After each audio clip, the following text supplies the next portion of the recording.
Dahil dito sa incompetence ng mga nagpalakad sa Riles, sa DOTR at sa PNR, 300 empleyado ng PNR ang na-lay off. Bakit? Wala na po silang gagawin eh. Wala nang biyahe. Hindi sila natanggal dahil sila incompetent. Sila po'y natanggal dahil incompetent. Yung mga nagpatakbo ng USEC for Rails at yung mga nagpatakbo ng PNR. 300 bibig po ang nagutom. May mga pamilya po yan, may asawa, may anak, may mga umaasa po dyan. Gutom po yan. Dahil sa incompetence ng mga namahala dyan sa DOTR Rails at sa PNR. Yan po ang ating dapat paulit-ulit na pinag-uusapan, yung ating mga benepisyaryo sana at nakaasa sa PhilHealth, yung senior citizens, yung persons with disabilities, at yung mga mahihirap nating kababayan. Binigyan po ng zero funding, zero budget ang PhilHealth ngayon 2025. Ito po yung mga usapin na dapat natin paulit-ulit na tinatalakay. Hindi po yung diversyon o yung deflection o yung patuloy na pambubudol o panlilinlang ng Marcos administration.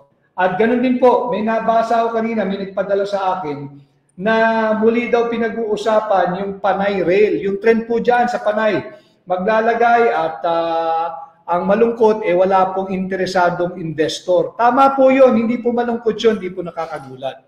Bago po tayo mag-usap na magkakaroon ng trend dyan sa Panay, yung Panay Group of Islands, hindi po magkakaroon ng trend dyan. Bakit?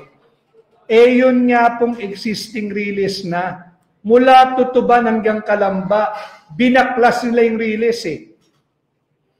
Yung pong ayos at merong tumatakbong trend at maraming nakareserbang bagon, gumagana, kumikita ang gobyerno ng 23 million pesos kada buwan. Binaklaso eh. Ito pa kaya yung magsisimula sa wala? Malabo po yun.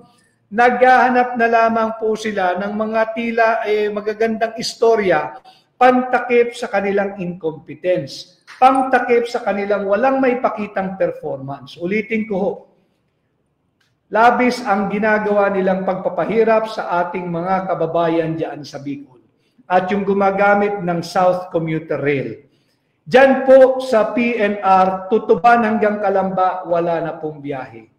26,000 daily commuters dislocated. 26,000 daily commuters displaced. Wala pong masasakyan yung 26,000 na yan. Bakit? Dahil po sa corruption. Corruption ng mga namumuno dyan sa DOTR mula doon sa undersecretary ng Rails dati. Umalis, lumayas, pati yung kanyang assistant secretary. Iniwan po dahil puputok na talaga itong problema ng Riles. Tinigil po nila yung biyahe ng Tutuban papuntang Calamba. Tinanggal po nila yung Riles nang hindi inililipat muna yung mga tren at bagon sa Calamba para sana meron pang biyaheng Bicol. Wala na pong biyaheng Bicol. At matatapos ang termino ni Bongbong Marcos, hindi po maisosoli yung biyaheng yan dahil kinalas po nila ang Riles. It will take years before they're able to bring back itong biyaheng ito, itong route na ito, itong mga Riles na ito. Matapos may mamatay na halos 200 inosenteng Pilipino nung nalubog sa baha ang Bicol, kinalas pa po ang biyaheng Bicol. Pinahihirapan ang mga taga Bicol. Ganyan po kalala ang administrasyon ito. At wala nang biyaheng Bicol. Wala na pong bumabiyahe dyan. Tumambay lang po kayo dyan sa Osmeña Highway, mga taga Makati. Wala na po kayong makikitang dadaang tren dyan. Wala na hong Riles eh. Hindi pwede namang dumaan ng tren dyan ng walang Riles. Tinanggal po ng PNR sa ilalim ng administrasyon ni Bongbong Marcos nang walang alternatibo. Ano ang alternatibo? Ano sabi ng MMDA? Pati raw ho, yung mga bus dyan sa EDSA, pinaplano nilang tanggalin. Hindi na raw po kailangan yan. Imaginin ninyo kung gaano kapasakit ang gusto nilang gawin sa ating mga Pilipino. Kaya uulitin ko, we must all come into an understanding and agreement what is at stake for our country this midterm election. Let us effect a regime change. Pag walang maisip na ibang project, alam mo ninyo, yung PNR. Wala pong ibang paliwanag dyan dahil kaya nila sinira yan. Meron pong magandang programa si Pangulong Duterte. Naglagay po si Pangulong Duterte ng 10 billion pesos ng kanyang administrasyon. Nung siyang presidente, 10 billion para po gawin yung tinatawag nating rail alignment or track relocation. Ang plano po doon, iaangat sana yung mga riles para hindi na upgrade, hindi na po yung ka-level ng kalsada, hindi na kayo makakakita kagaya po sa Espanya, hindi ba? Diyan sa Espanya, sa papuntang UST. Minsan bababaho yung boom kasi tatawid yung tren, babagal. Minsan naman pagka merong gabi na hindi nakita, nababanggaan yung tren at kotse, may namamatay pa. Kaya po iaangat sana na magkakaroon ng elevated tracks. Pero hindi po sisirain yung riles. Ang gagawin po, habang tinataas yung gagamiting bagong riles, yung dadaanan po ng PNR trains, patuloy pong gagamitin yung lumang riles. Dadagdagan pa, papalaparin. Nang sa ganoon, magamit po ito nung tinatawag nating narrow and standard gauge train. Yung narrow, yung existing po natin, yung mga sexy, yung makikitid. Hindi na po natin mapuno yun dahil sagad na eh.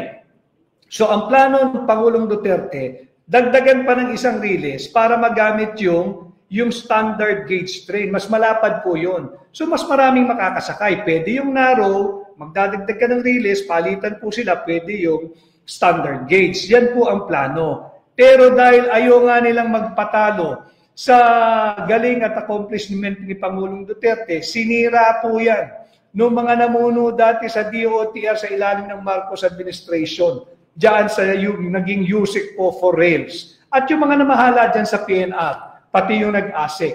Nung hindi na po nila maibalik at mapaliwanag bakit natigil na yung biyaheng Tutuban at Calamba, at yung Calamba papuntang Bicol, kanya-kanya na po silang karipas, iniwanan na yung PNR, iniwanan na yung DOTR.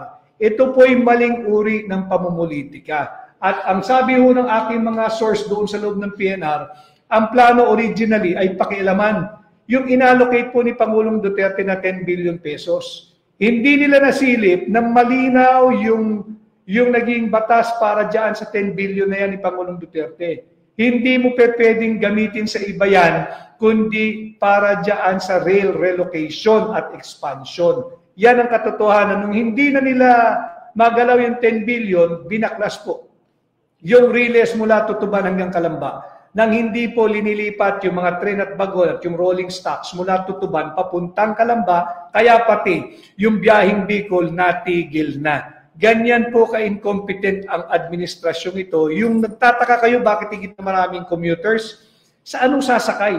Yung 26,000 dislocated na pasahero ng PNR. Kasabay nyo na po yan sa EDSA, dyan sa Espanya, dyan sa Lansangan. Kakompetensya nyo na po sila sa espasyo dyan sa mga modernized jeepney, traditional jeepney, tricycle, UB Express, bus, taxi, grab, lahat. Nakadagdag po sila kaya higit na traffic po at masikip ang volume ng ating mga mananakay. Yung riles mula Tutuban hanggang Calamba, nang hindi po linilipat yung mga tren at bagon at yung rolling stocks mula Tutuban papuntang Calamba, kaya pati yung biyaheng Bicol natigil na. Ganyan po ka-incompetent ang administrasyong ito. Yung nagtataka kayo bakit higit na maraming commuters,